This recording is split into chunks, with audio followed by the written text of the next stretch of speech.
السلام علیکم ناظرین، افتخار شرازی کا سلام قبول کیجیے۔ آج کی نشست میں کچھ ذکر کرتے ہیں۔ ایک تو نیب ترامیم جو کیس ہے اس کی آج پھر ایک سماعت ہوئی، اور اس سماعت کے اندر بھی عمران خان صاحب سابق وزیر اعظم ویڈیو لنک کے ذریعے پیش ہوئے، لیکن وہی جو پہلے سے ایک اندازہ تھا کہ کیا ہوگا، گویا کہ اس کے باوجود کہ سپریم کورٹ کے چیف جسٹس قاضی فیصل صاحب نے یہ اعلان کر رکھا ہے کہ عوامی اہمیت کے تمام کیسز کی لائیو سٹریمنگ ہوگی، لیکن آج ایسا نہیں ہوا۔ کیوں نہیں ہوا اس پہ ذکر بات ہوگی، اور ساتھ میں ایک اور انویسٹیگیشن عمران خان صاحب کے خلاف شروع ہوگی، اور اس حوالے سے ایف آئی اے کا سائبر کرائم ونگ حرکت میں آیا، اور اڈیالہ جیل کو ایک خط لکھ دیا گیا انتظامیہ کو کہ ان کو درکار ہے ان کی حوالگی، اور وہ ان سے تحقیقات کرنا چاہتے ہیں۔ جو 26 مئی کو عمران خان نے سقوط ڈھاکہ کو لے کے ایک ٹویٹ کی تھی، جس میں یہ کمپیریزن ڈرا کرنے کی کوشش کی گئی تھی کہ کون غدار اور کون محب وطن ہے۔ اور آخر پر ذکر کریں گے چیف جسٹس آف پاکستان قاضی فیصل صاحب نے جو ریئیکشن دیا خط کے ذریعے پاکستان میں برطانوی ہائی کمشنر جین میریٹ نے جو آسما جہانگیر کانفرنس میں پاکستان میں جمہوریت اور پھر یہاں پہ جو ایک طرح سے ہم کہہ سکتے ہیں کہ سیاسی جماعتوں کو جو الیکشن پروسیس میں حصہ لینے سے روکنے کے حوالے سے جن تحفظات کے اظہار کے اس کو لے کے خط لکھا ہے، تو ان پہ بھی گفتگو ہوگی۔ تو سب سے پہلے آج جب سماعت ہوئی ہے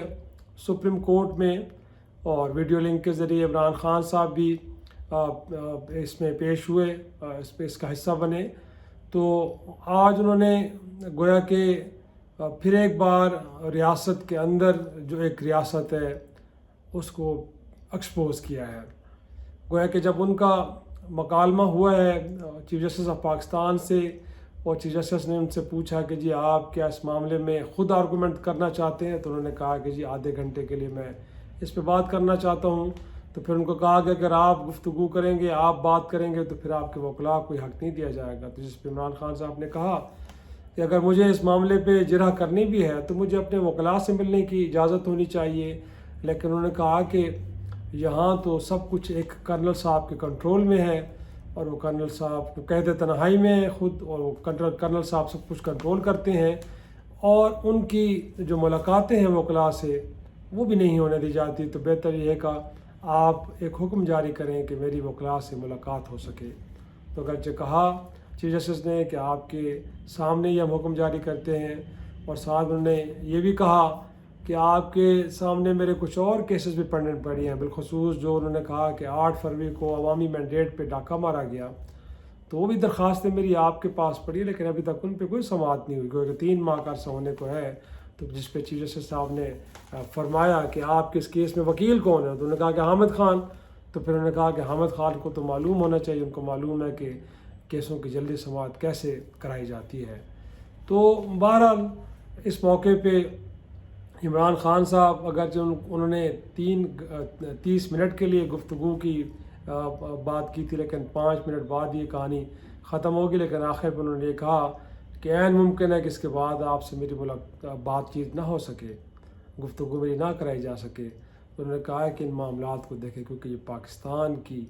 زندگی کا مسئلہ ہے، یہ ملک کی اور قوم کی زندگی کا مسئلہ ہے، انہوں نے اپنی بات نہیں کی۔ تو یہ ایک بڑی حیران کن بات ہے کہ بجائے یہ کہ وہ کہتے کہ جی میری ضمانت کے مقدمات جلدی نمٹایا جائے، انہوں نے کہا کہ پاکستان کی زندگی اور موت کا مسئلہ ہے، لہٰذا ان معاملات کو اس انداز میں دیکھا جائے۔ تو میں اس بات کو لے کے ضرور حیران ہوں کہ وہ جسٹس قاضی فیصل صاحب کے جو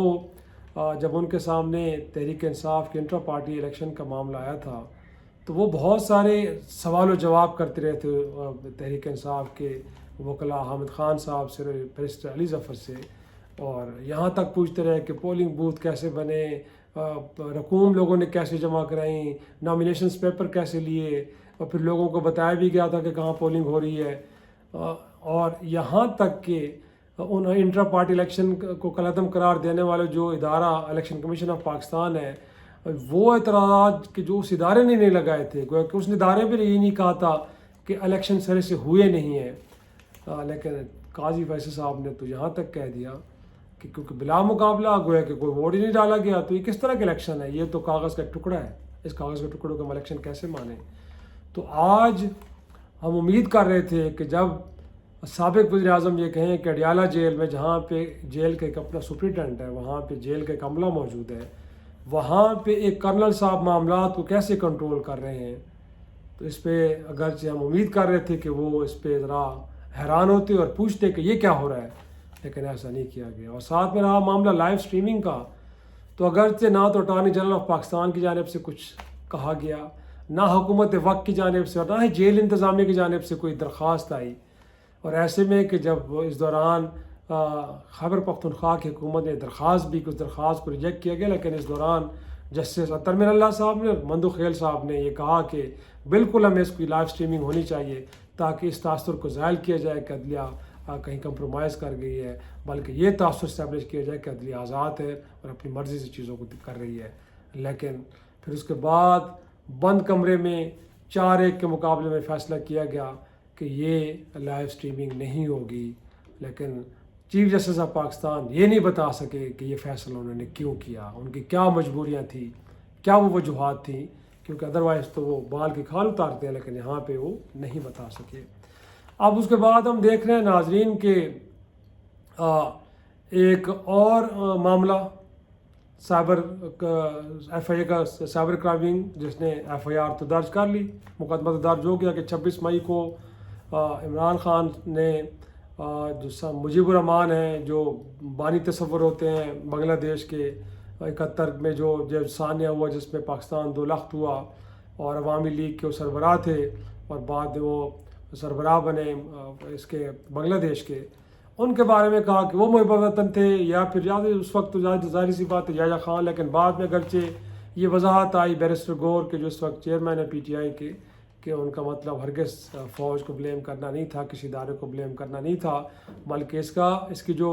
انٹرپریٹیشن ہے وہ خالصتاً سیاسی ہے۔ وہ سیاستدانوں کے بارے میں گفتگو کر رہے تھے، وہ کسی قسم کا کمپیریزن ڈرا نہیں کر رہے تھے، لیکن مقدمہ درج ہوا اور اب وہ جو سیریس ایلیگیشنز کے ساتھ سائبر کرائم ونگ نے اڈیالہ جیل انتظامیہ سے رابطہ کیا،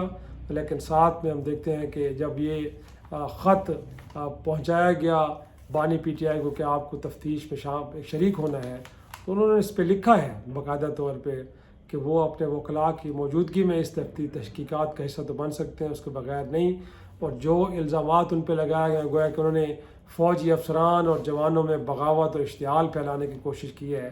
انہوں نے کہا کہ یہ بیس لیس ہے، ان کا ہرگز سے مطلب نہیں تھا اور نہ ہی وہ ایسی بات کر سکتے ہیں۔ تو بہرحال اب یہ بھی ایک نیا ایک ونڈو اوپن کر دی گئی ہے۔ اب اس میں کیا ہوتا ہے، جس طرح سائفر کیس میں، جس طرح توشہ خانہ میں، جس طرح عدت میں نکاح میں، اور جس طرح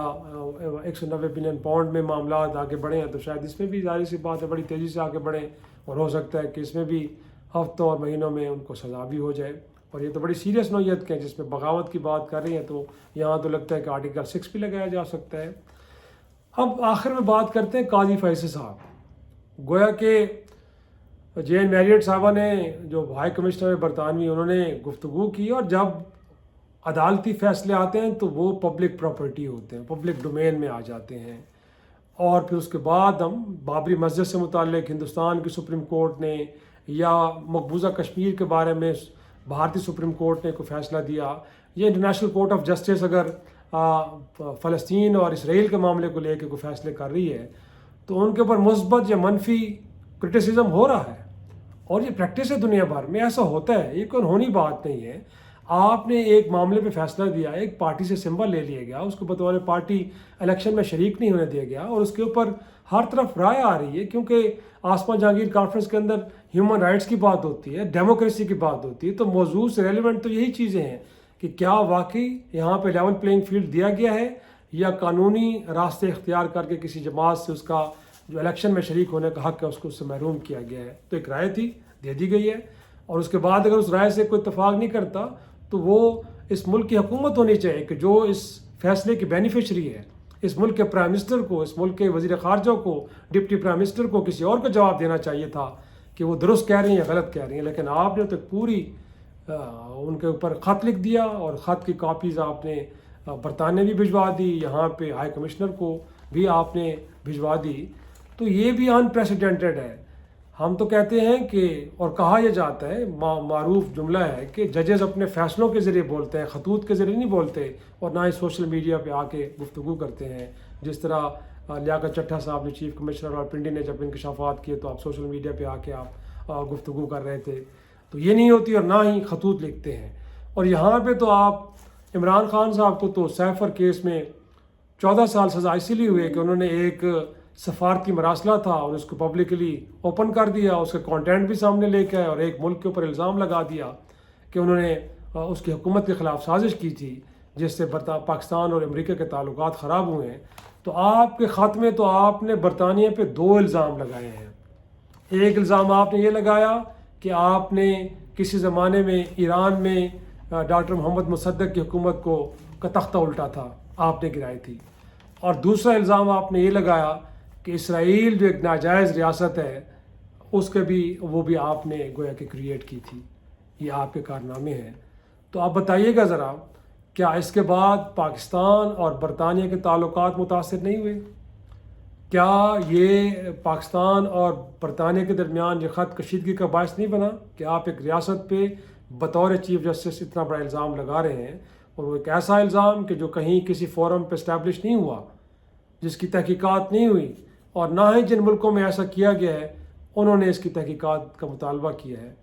تو ہم دنیا میں کسی کے یوں ٹھیکیدار بن کے تو وہاں پہ ایک فیصلہ سنا رہے ہیں کہ آپ سے بھی یہ کرائم سرزد ہوئے ہیں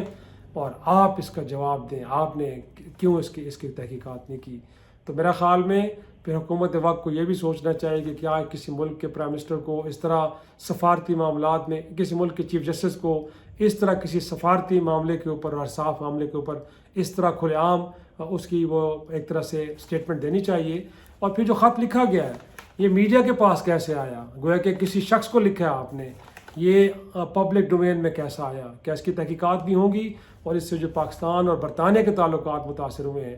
کیا اس کو لے کے بھی کوئی مقدمہ دائر ہوگا؟ اگر ہوگا تو پھر کس کے خلاف ہوگا؟ یقینی طور پہ اس ملک کے عوام یہ جاننا چاہتے ہیں۔ اجازت دیجیے، خدا حافظ۔